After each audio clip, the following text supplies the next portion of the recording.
Hello and welcome to our WIFR FastCast. We've got a chilly Thanksgiving Day here across the state line, so at this time, let's toss it over to meteorologist DJ Baker to tell us what we can expect coming up here this Thanksgiving weekend. DJ?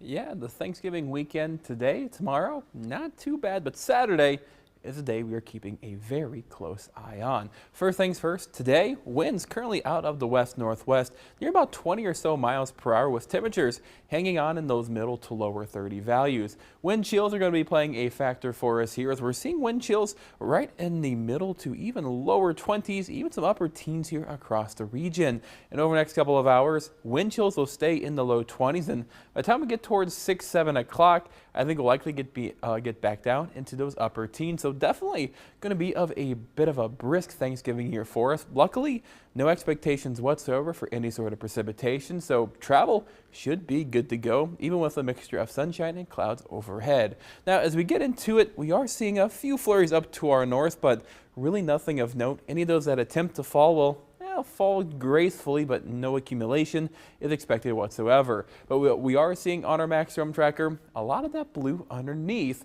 and that is a winter storm watch that has been issued by the National Weather Service earlier on this morning that will go into effect Saturday at 3 a.m. and wrap up on Sunday morning at 6 a.m. And of course, this is out in front of a low pressure system that will give pretty much widespread snow across the region.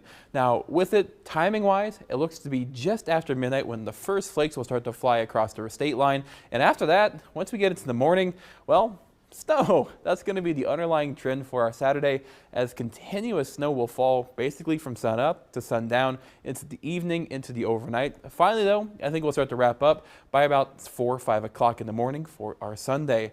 Now, models have started to really ramp up in terms of how much we could get. Our current timecast or graph model has produced nearly a foot of snow across some portion of the state line. Now, I think this is definitely going to be a bit on the jumpy side. Typically, our first snowfall of the season, and especially our first big snowfall, a lot of models overproduce by about 2, 3, even up to 4 inches in some occasions. So with that in mind, plus having a somewhat warm ground from the warm week that we've had last week, I think a lot of the snow will melt at least at the very beginning on contact. So overall snow totals, as of now, I think around 4 to 5, even up to about 7 or so inches is likely across the region, and at most could see up to 9 inches. But again, the system has been on the trend upward. It is something we're going to be keeping a very close eye on over the next day, day and a half, and of course into Saturday.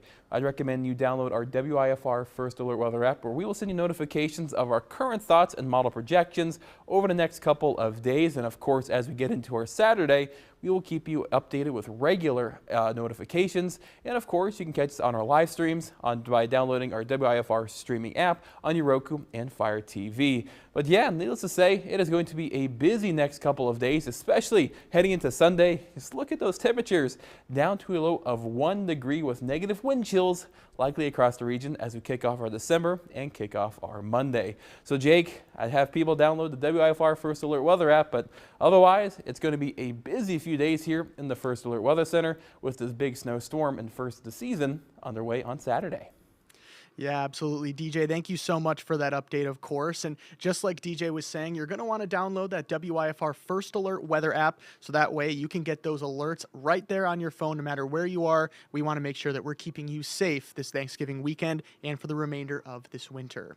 Turning back to our top stories here this afternoon, ComEd employees are on standby to help repair any outages as potential winter weather heads our way. The company says it's inspected power lines in those manholes. ComEd reminds customers it would repair power to those critical facilities first, like hospitals, nursing homes, police, or fire stations. And just a reminder, never approach any downed power line, and be sure to call ComEd if you do see one.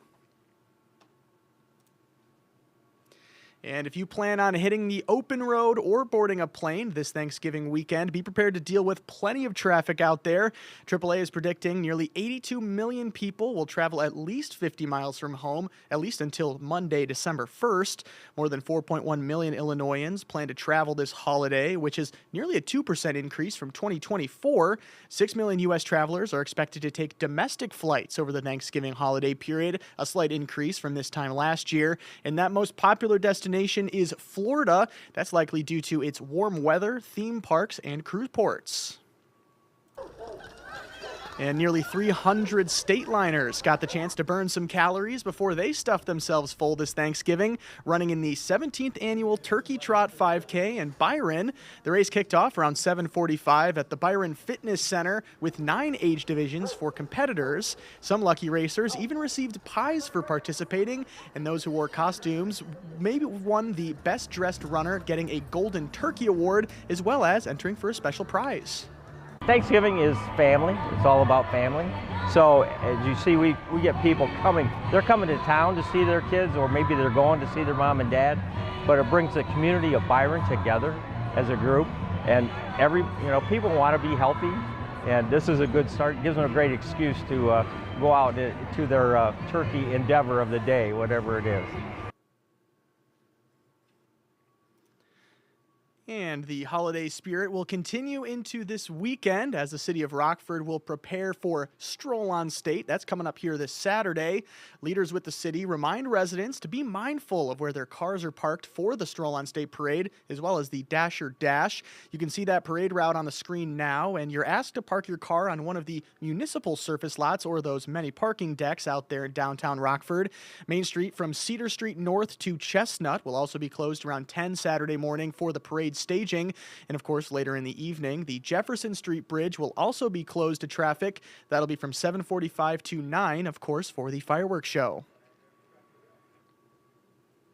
And those stories that I just mentioned will be coming up here in our show this evening. Our only show this evening will be at 10 o'clock. Our 4, 5, and 6 shows will not be happening here today on WIFR. And of course, to get the latest news both in the state line and across the country, make sure you head to WIFR.com. Even though we don't have any on-air shows until later on this afternoon or this evening, we will be making sure that we're keeping our website updated, as well as our WIFR News app, as well as our WIFR First Alert weather app. Again, with the busy Thanksgiving travel schedule and the possibility of some heavy snow coming here this weekend, we want to make sure that we can keep you safe wherever you are, right at your fingertips.